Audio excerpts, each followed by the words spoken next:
महाराष्ट्र को लेकर एक और बड़ी खबर जान लीजिए आप। राजनीतिक संकट के बीच बीजेपी विधायकों के कल मुंबई पहुंचने के बाद एक बैठक की जाएगी। ये जानकारी सामने आ रही है कि कल तक सभी बीजेपी के विधायक मुंबई पहुंच जाएंगे और उसके बाद एक बैठक होगी। इस बैठक में आने वाले विधानसभा सत्र के लिए तैयार रहने के लिए विधायकों को बताया जाएगा। हालांकि बैठक कितने बजे होगी, समय अभी तक तय नहीं हुआ है, लेकिन इस बैठक को देवेंद्र फडणवीस और चंद्रकांत पाटिल संबोधित करेंगे। सीधे रुख करते हैं, विकास भदौरिया इस वक्त हमारे साथ मौजूद है। मतलब विकास, तैयारी पूरी बीजेपी की तरफ से की जा रही है। कल ये बड़ी बैठक जिसमें आगे का प्लान विधायकों के साथ शेयर कर दिया जाएगा।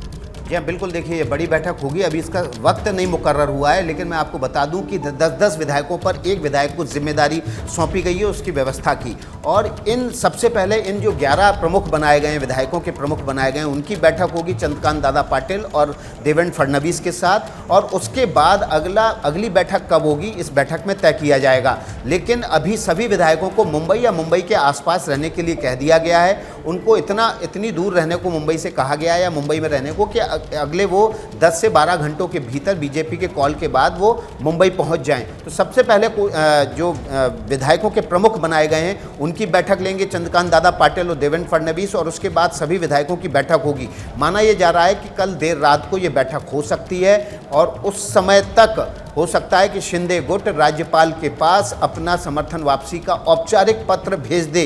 वो ये बता दे राज्यपाल को कि इस सरकार के पास अब उन 40 विधायकों का समर्थन नहीं है जो अभी तक सरकार का हिस्सा थे, उसमें 9 मंत्री भी शामिल हैं। तो ये एक बड़ा घटनाक्रम होगा अगले 24 घंटों के भीतर, और यहाँ से ये तय हो जाएगा कि अगले कुछ दिनों के भीतर, यानी कि 5 जुलाई से पहले जो बीजेपी की कोशिश है सरकार बनाने की, रोमाना अगर वक्त हो तो मैं इस पूरे घटनाक्रम को आपके सामने मैं दोबारा आपके पास आऊंगी। फिलहाल तारीख जान लीजिए दर्शकों को। मैं तारीख एक बार फिर से बता देती हूँ। 5 जुलाई की वो तारीख है जिससे पहले माना जा रहा है कि बीजेपी महाराष्ट्र में सरकार बना लेना चाहती है। जल्दी से रुक करते हैं, जरा रौनक कुकड़े भी इस वक्त हमारे साथ मौजूद है। रौनक, एक तरफ बीजेपी अपने तमाम विधायकों को मुंबई या फिर मुंबई के नजदीक पहुंच जाने का फरमान सुना चुकी है। कल ये जानकारी मिल रही है कि बीजेपी अपने तमाम विधायकों के साथ बैठक कर लेगी और उसमें आगे की रणनीति पर मोहर लग जाएगी। लेकिन वहीं दूसरी तरफ अगर शिवसेना की बात की जाए, संजय राउत के बयानों को देखा जाए, तो पूरी उम्मीदें उनकी इस बात पर टिकी हुई थी कि किसी तरीके से वो बागी जो हैं गुवाहाटी से अगर मुंबई आ जाएंगे तो शायद बात बन जाएगी। आज भी संजय राउत जब मीडिया के सामने आए तो उनकी तरफ से बार बार यह दोहराया गया कि साहब सभी बागी नहीं है, हम सबको बागी नहीं मान रहे। लेकिन यहां तो सरकार बन रही है बिना एकनाथ शिंदे गुट के विधायकों के मुंबई आए हुए। यह एक और बड़ा धक्का उद्धव सरकार के लिए। जी, निश्चित तौर पर ये कहा जा सकता है कि बहुत बड़ा झटका है। भले ही शिवसेना इस बात की उम्मीद लगाए बैठी है, और खासतौर से शिवसेना नेता संजय राउत लगातार मीडिया में आकर ये दावा कर रहे हो कि गुवाहाटी में जो विधायक एकनाथ शिंदे के कैंप में जाकर बैठे हैं उसमें से 15 से 20 विधायक ऐसे जो आज भी मन से शिवसेना के साथ है, उद्धव ठाकरे के साथ है। लेकिन रोमाना, मुझे एक चीज़ यहाँ पर समझ में नहीं आ रही। हम लगातार संजय राउत से लगातार जब ऑफ कैमरा भी मिल रहे हैं, हमारे लगातार ये सवाल है कि अगर ये विधायक आप लोगों के संपर्क में है और ये मन से आपके साथ है, तो एक भी बयान उनका अब तक सामने क्यों नहीं आया? सोशल मीडिया है, मोबाइल भी सब विधायकों के पास है। हम लगातार अधिकतर विधायकों से फ़ोन पर बात कर रहे हैं। अगर हमसे वे बात कर रहे हैं तो भी वो इस तरह की बात नहीं कर रहे। मुख्य तौर पर ये केवल एक बाहर सीन तैयार करने की कोशिश शिवसेना और शिवसेना नेता संजय राउत की दिख रही है। मुझे नहीं लगता कि वहाँ पर जो विधायक है उसमें से अब एक भी उद्धव ठाकरे के कैंप पे आने के लिए तैयार होगा, क्योंकि ये देखा जाता है कि जब भी सत्ता परिवर्तन होता है और जिसकी सत्ता बनने वाली होती है, मुख्य तौर पर अधिकतर लोगों का रुख उन्हीं के साथ जाने का होता है। और ये बहुत मुमकिन है कि आज जो उद्धव ठाकरे के कैंप में विधायक नजर आ रहे हैं, करीबन 16 विधायक आज की तारीख में उद्धव ठाकरे के साथ में है। इसमें से 2 से 4 विधायक भी आने वाले दिनों में शिंदे कैंप में शामिल हो सकते हैं। अगर ऐसा हुआ तो आश्चर्य नहीं होगा। जी बिल्कुल, और बागियों का आंकड़ा और बढ़ जाएगा। मुझे लगता है जरा जल्दी से हम रुक कर लेते हैं। हमारे साथ विकास भदौरिया भी लगातार बने हुए हैं। विकास, एकनाथ शिंदे गुट पूरी तरीके से इंटैक्ट, जिस बात का जिक्र यहां पर रौनक कुकड़े कर रहे थे, लेकिन बीजेपी की तरफ से जिस तरीके की एहतियात बढ़ती जा रही है, वो एहतियात ही है या फिर किसी तरीके का डर भी है पार्टी को अपने विधायकों को लेकर? क्या बिल्कुल। देखिए, जब राजनीतिक उठापटक चरम पर होती है तो सभी अपने दांव आजमाते हैं। अगर बीजेपी शिवसेना के भीतर फूट डालकर उनके विधायकों को अलग कर सकती है तो जाहिर तौर पर शिवसेना वहाँ भी सत्ता में है, उसके पास पूरा सिस्टम है।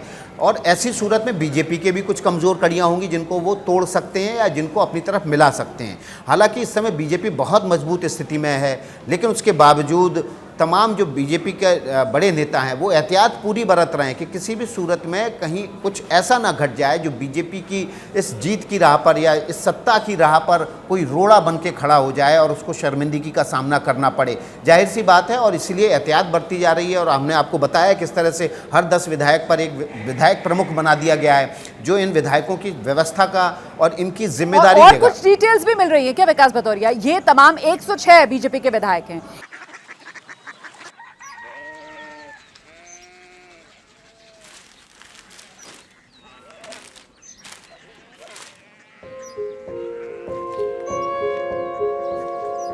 बाबा बाबा कोरिया सिटी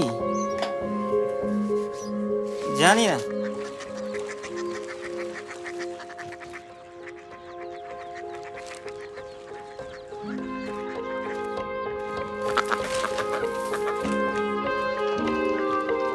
कोरिया सिटी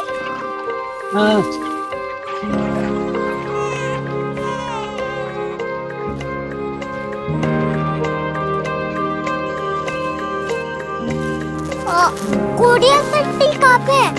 शहर अंग्रेजी लगे हैं।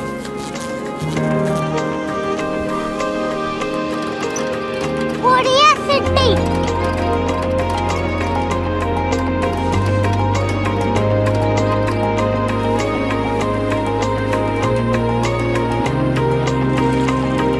वो बहुत दूर है।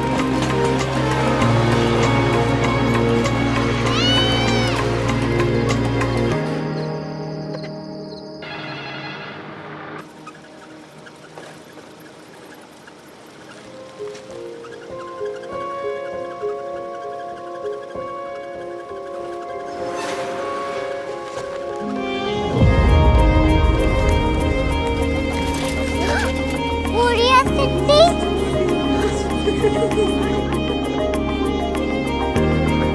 दुनिया को बोलना नहीं, कुछ लोग बड़े होते हैं। कोरिया सिटी कहाँ है? प्रोफेसर साहब को पता होगा। हो, ये छोटा वाला ग्लोब लगता है और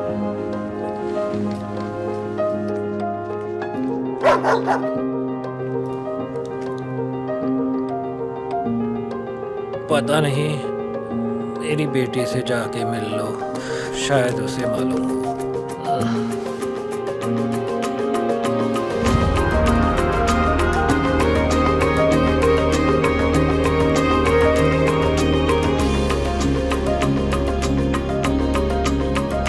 हाय,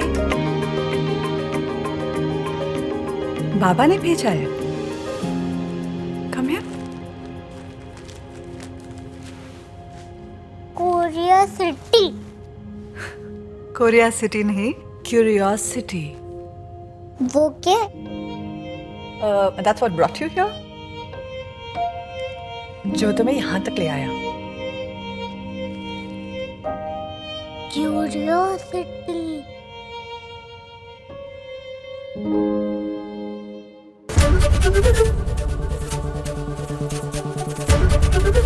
एबीपी न्यूज आपको रखे आगे।